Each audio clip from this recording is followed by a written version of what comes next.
got the TV on 'cause the radio's playing songs that remind me of you. Baby, when you're gone, I realize I'm in love. Days go on, and the nights just seem so long. Even food don't taste that good. Drink ain't doing what it should. Days just going on, baby, when you're gone. Hi, how you doing? Justin here. Today we are checking out When You're Gone by Bryan Adamson featuring Melanie C. Big thank you to Selena for joining me for the little intro thing. Lots of interesting stuff going on in this tune. Some funny accenting, a cool C-sus4 chord. So let's start off by looking at the chords. Now, you could play this as open chords, and in fact, I think on the recording there is an acoustic guitar playing open chords, but I'd really recommend that you learn it using bar chords. Great song for doing that, lots of nice jumps, and it kind of sounds better, I think. You can play it on acoustic or electric, both will sound really good. So let's talk about the chords first, make sure you're kind of hip with all of those. So we've got a D minor with a 5th string root, starting at the 5th fret, of course, make sure we're not playing the thicker string. F, should all know that one. C, 5th string root, A-shaped bar chord. G chord, 3rd fret, 6th string root. B flat. Now the one I'd recommend for this time is playing the one at the 6th fret with the 6th string root. You could play the one at the 1st fret if you want. Sounds more or less the same, so you could choose that. I just think the one up at the 6th fret kind of fits in the flow of the chords a little better in this particular tune. And we've got our little C-sus4 to look at as well. We've got a C-sus4 to suss out. If you start with a regular C bar chord and you put your little finger down in the 6th fret of the 2nd string, we get our C-sus. Hopefully some of you remember like doing an open A chord and learning an A-sus4 where you put your little finger down on one fret kind of up on the 2nd string, so in the 3rd fret of the 2nd string now. So it's the same thing, but we're doing it as a bar chord. C, C-sus4. Very common thing to do in kind of rock and rock pop and rocky blues and stuff like that. You know them.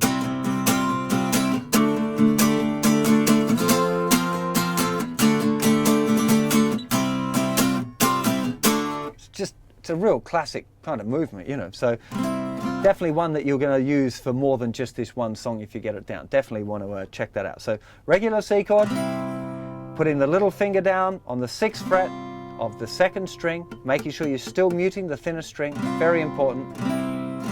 That's your C-sus4 back to C.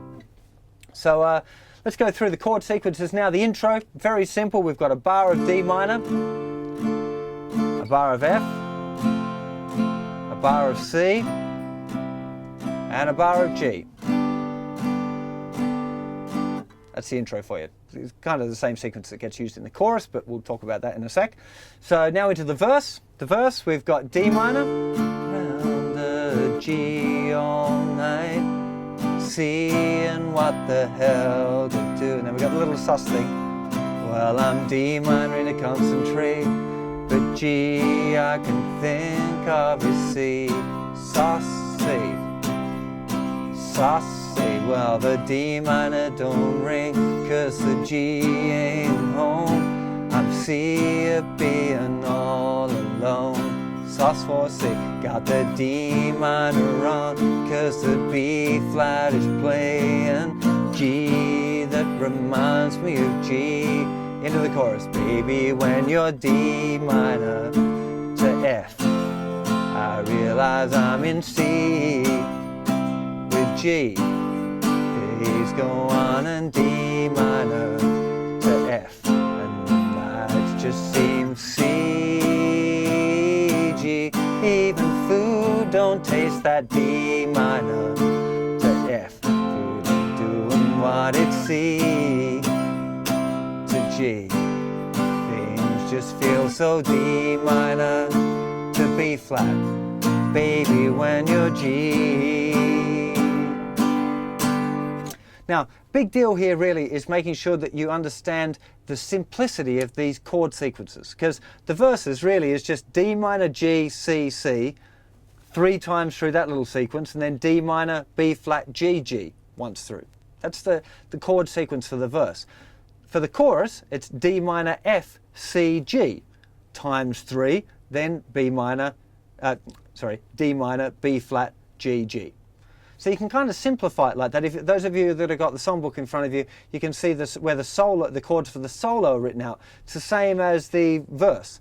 So you can see it's very simple to look at it that way. And when you're trying to remember tunes, it's a really good idea to try and keep it as simple as you can. So that's it. That's the chords for the whole tune, right? I already mentioned the solo is the same as the verse.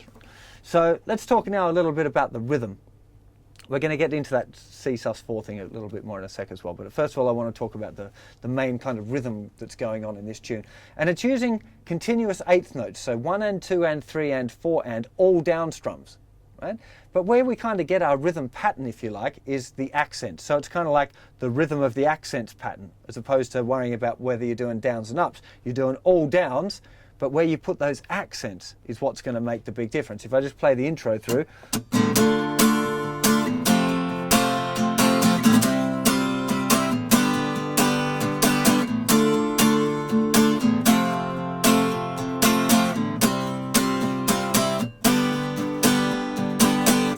So the kind of the common one, I guess the one that you'd want to start off with, is putting an accent on beat 1, the and after 2, and beat 4. So 1 and 2 and 3 and 4 and 1 and 2 and 3 and 4 and again, writing these things out is a really good idea. It's written out for you in the songbook there, so you just want to put some accents there to help you remember to practice that particular pattern and kind of follow it along with your eyes. It's a good way of learning that stuff, you know. So 1 and 2 and 3 and 4 and 1 and 2 and 3 and 4 and I'm making sure I hit through all of the strings a little harder on the accents, and the other ones I'm just kind of playing the bass string. So if I really slow it down, it'd be 1 and 2 and 3 and 4 and, right? That's kind of what it's like. It's not that accurate, right? So I'm not specifically just hitting one string. I'm just strumming and trying to give it a little bit more on the accents, right? So when we apply that accent pattern now to the intro, for example,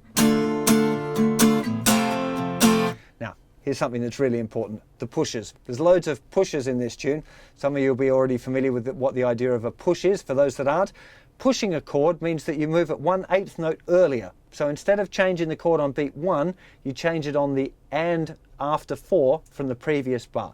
In this case, the first one is on the F, so we'd have 1 and 2 and 3 and 4 and 1, 2, 3, 4, 1, 2, 3, 4 and 1, 2, 3, 4 again. 1 and 2 and 3 and 4 and 1 and 2 and 3 and 4 and 1 and 2 and 3 and 4 and 1 and 2 and 3 and 4 and, right? Learning to do pushes is a really essential part of playing pop and rock guitar. It's used all the time, right?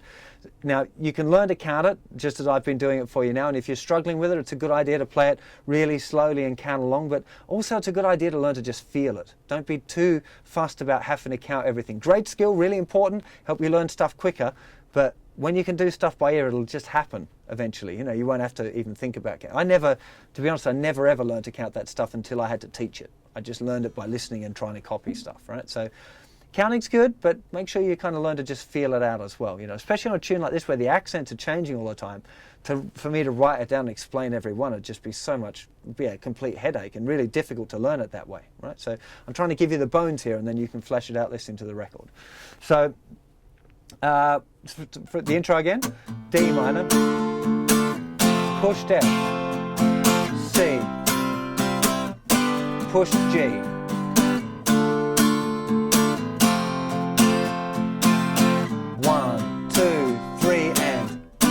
so the little sus movement at the beginning, 1 and 2, 3 and, so 1 and 2 and 3 and. So the little sus4 comes on beat 2 and 3 and comes off on the and after 3. 1 and 2 and 3 and 4 and, because there's the push just after it as well. 1 and 2 and 3 and 4 and.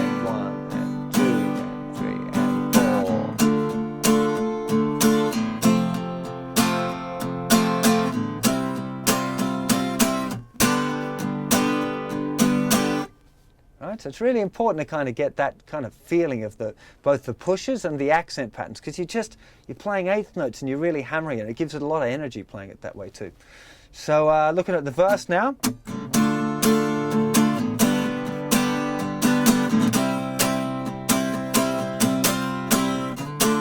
So slightly different accent pattern.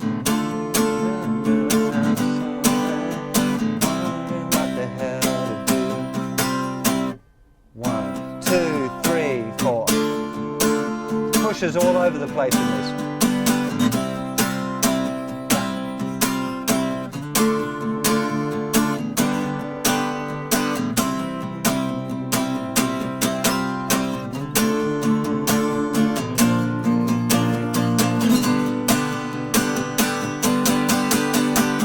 Now, also, hopefully, I'm kind of stop singing then just so you can hear the accents going on. I'm hoping that you heard as well that kind of little build at the end of the verse. Even when you're playing with a band, but especially when you're playing by yourself, it's a really good idea that you kind of get that idea of you've got these patterns that work through the tune, but before changes in section. So when you're going back into a verse or into a chorus, that you put a kind of a fill in. If any of you play drums or have listened to drums before, you'll notice that they have a kind of a solid groove that they play most of the time, and then every 4-8 bars, all going into a new section, they put a fill in. Psh, bong, into the new section. God, I'm brilliant at beatboxing, aren't I? Not. But anyway, hopefully you know what I mean. So at that point, when you start building that little accent, that's kind of you doing your guitar fill and saying to you, I'm sure you felt it as I'm playing that verse then. As soon as I got to that bit and I'm building up, it's like, yeah, here comes the chorus. You know, it's a good skill, something to just be aware of. You know, don't spend too much time on it, but let those kind of things kind of brew underneath. So when you're playing, you might remember it and start doing it naturally. You know. So the adding the little sus chord in the verses there, it's going on beat 2 and off on beat 3. 1, 2, 3. 1, 2, 3. 1, 2, 3, 4, and 1, 2, 3. That's the kind of where you would put that sus chord in the verse sequence. In the chorus.